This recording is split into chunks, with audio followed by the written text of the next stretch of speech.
Hi, so we are going to understand about ARP protocol today. First of all, let's go through the problem. So what was the issue? So I have prepared a diagram for you. So this is your router. Okay, this one is router. And these are four networks that are connected to this router. So any host that are lying in any of the networks can send message to any other host belonging to the other network via this router. Okay, so now let's suppose from the network A, this is your network A, and now from this network A, host A wants to send a message to the host B of network B. Okay, this is your destination. Now these are this is the MAC address of host A, and this small piece is the NIC card, because of which your host gets an MAC address. So this MA is the MAC address of A and IP of A, and similarly for host B, this is MAC address of B and IP of B. Okay, now what are these? So since this router is connected to four networks, so it needs four different NICs. Okay, so these are four different NICs that are belonging to the same router. Now since there are four NICs, there have to be four MAC address. So one MAC address is MRA. So MAC address between router and network A. So this is network A and this is router. So between these two, this is the MRA. This is the MAC address of this NIC. And similarly, this is MRD between router and network D, and between R and B similarly. Okay, similarly, these are the different IPs that are that belongs to this particular host. Okay, so this host has 4 IP. Now router uses this IP to communicate to the host for network A. Okay, and similarly IPRC is used by the router to communicate to the host of network C, and IP of RB is used to communicate uh, between the router and the host of network B. Okay, now let's see a message that is sent by host A from network A to host B. Now from application layer, data is generated. Okay, now this data is sent to transport layer. It attaches the port of A and similarly the port of B, and this data is kept. And now this is sent to network layer. And now what is the IP of source? It is IP of A, and destination is host B, and host B has IP B, and this whole packet is put here. And similarly in data link layer, it puts the MAC address of A and MAC address of B, and this whole packet is put here. Now it converts the to the signal, and this goes to host B in network B. Okay, now before, as you can see, before the message reaches to host A, host B, it needs to go through the router. So before going to host B, it goes through the router. Okay, so this is your router. Okay, now router accepts the message. It converts to bits. Okay, and then it goes to data link layer, and data link layer, it reads the MAC address. So source is MAC of A and MAC of B, and something something. Now this router reads the MAC address. Okay, this MAC address is for B.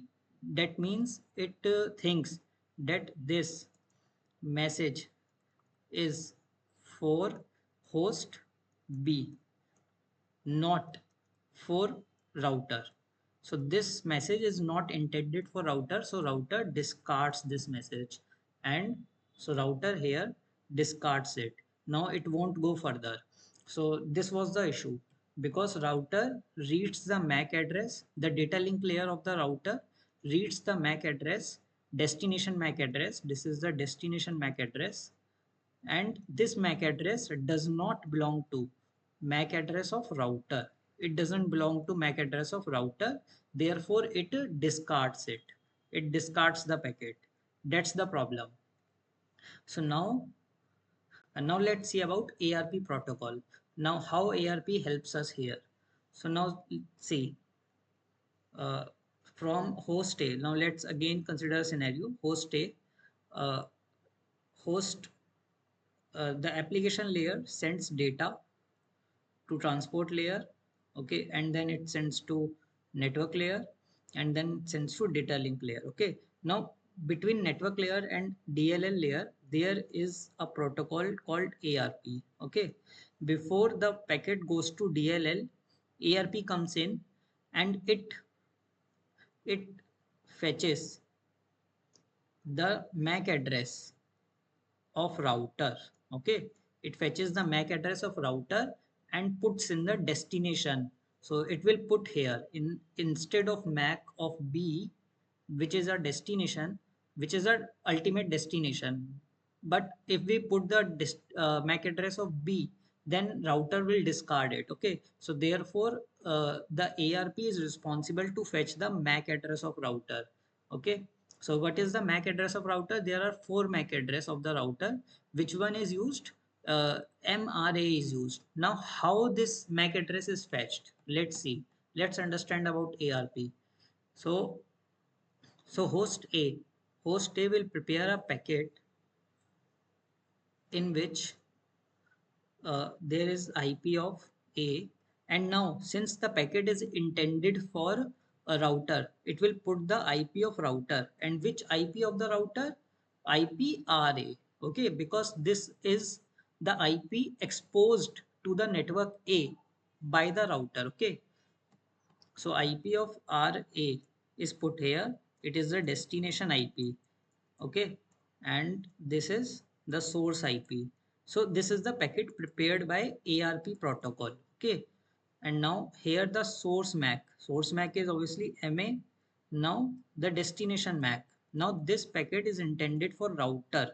Okay, and we don't know the MAC address of router, so we will put here all ones. Okay, all ones. So these all F means all ones. F is nothing but the MAC address is represented in hexadecimal format, so therefore it is written like this, but it is nothing but all ones. Now now this packet is received by router. So now router, so now let's see again, this packet is received by router, and sorry, uh, at router, what happens at router? Now router, no, sorry, physical layer, data link layer, and network layer.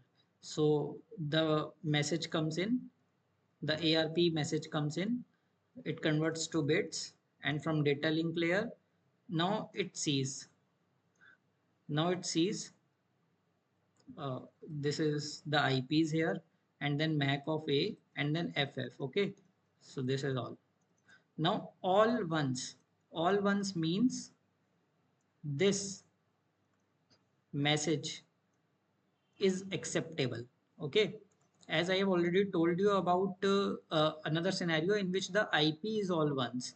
In that case all the host will accept that IP packet, and similarly when you put all ones in MAC address, that means all host can accept this message. Now since data link layer passes this message, it goes to network layer, and now from network layer it will keep a check. So IP of A and then IP of router, RA.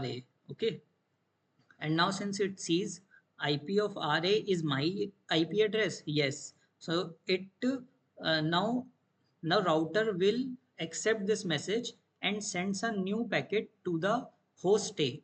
Okay, it will send a new packet to host A as a reply. So this is what you called ARP request.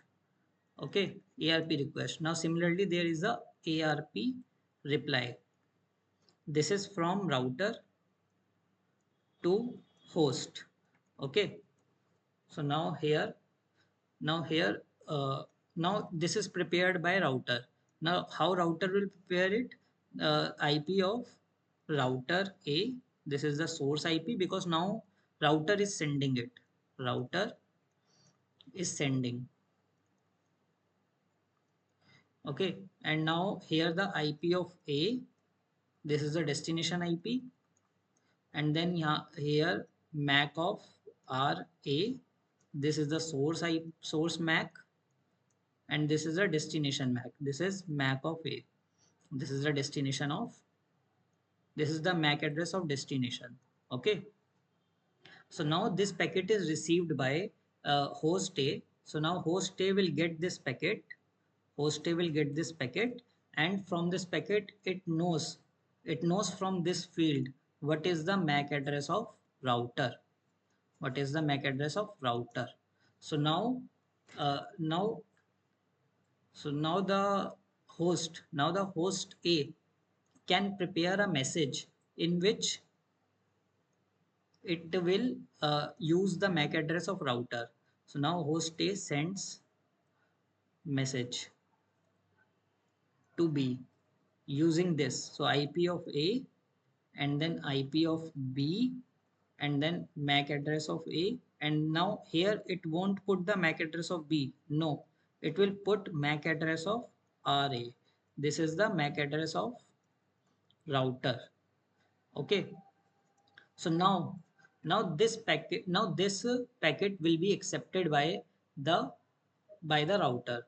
So now router will accept this packet and forwards it to the another network, and in this network, host B will accept the packet and read the message. Okay, so this is the use case of ARP. So let me summarize it. So what was the problem? Uh, because the MAC address was of the final host, the ultimate destination, therefore router was discarding the packet. But now using ARP protocol, uh, router replies. Okay, as you can see here, router replies with its own MAC address, and from this, host A can know the MAC address of router, and now in the next turn, host A can send a new message to B, but using the MAC address of router. Okay, so that's how the ARP protocol works. Thank you.